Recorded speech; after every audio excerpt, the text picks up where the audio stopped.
Une chaîne de transmission est constituée d'un émetteur qui envoie les données, d'un canal de transmission qui les propage de l'émetteur jusqu'au récepteur, et donc d'un récepteur qui permet de visualiser ou d'entendre les informations envoyées au départ. Alors, dans une chaîne de transmission, eh bien, on va avoir plusieurs composants qui interviennent, et on a listé ici les composants essentiels qu'il faut que vous connaissiez. Premier type de composants, les transducteurs. Un transducteur permet de passer d'une grandeur physique, par exemple pression ou température, à une grandeur électrique,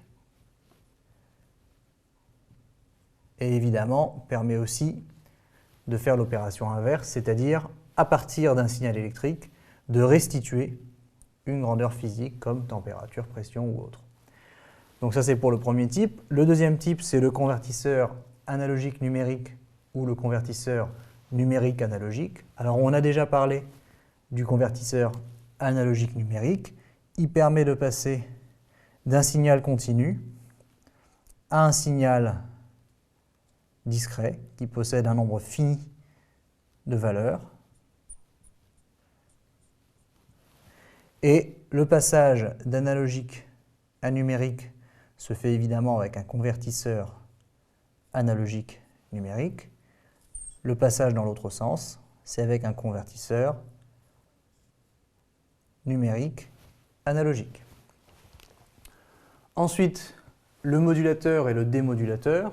Alors le démodulateur, évidemment, fait l'opération inverse du modulateur, et on va présenter ici uniquement le modulateur. Eh bien, l'idée, c'est de transformer un signal binaire comme celui-ci, par exemple, en ondes électromagnétiques, puisqu'on peut propager ces ondes électromagnétiques beaucoup plus loin, avec moins d'atténuation.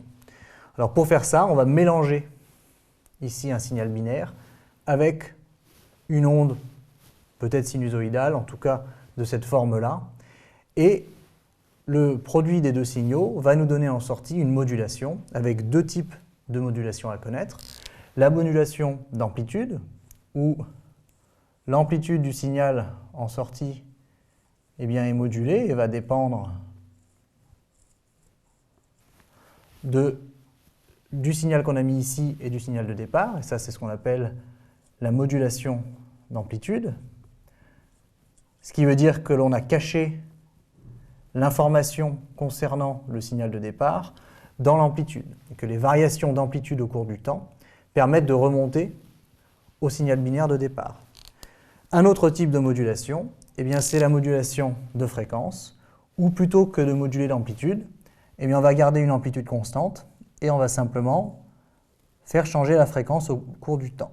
Donc parfois, la fréquence sera plus longue, des fois beaucoup plus faible. Après, elle redeviendra plus longue, etc. Des fois même comme ceci. Alors, il faudrait qu'il y ait la même amplitude, pardon, c'est ce qu'on a dit. Et ça, c'est ce qu'on va appeler la modulation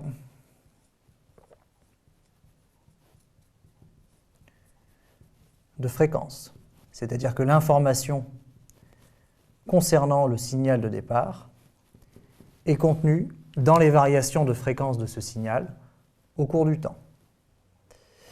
Donc voilà pour le modulateur. Le démodulateur, lui, fait l'inverse. Il lit les signaux modulés et retrouve le signal de départ en fonction que ce soit une modulation d'amplitude ou une modulation de fréquence.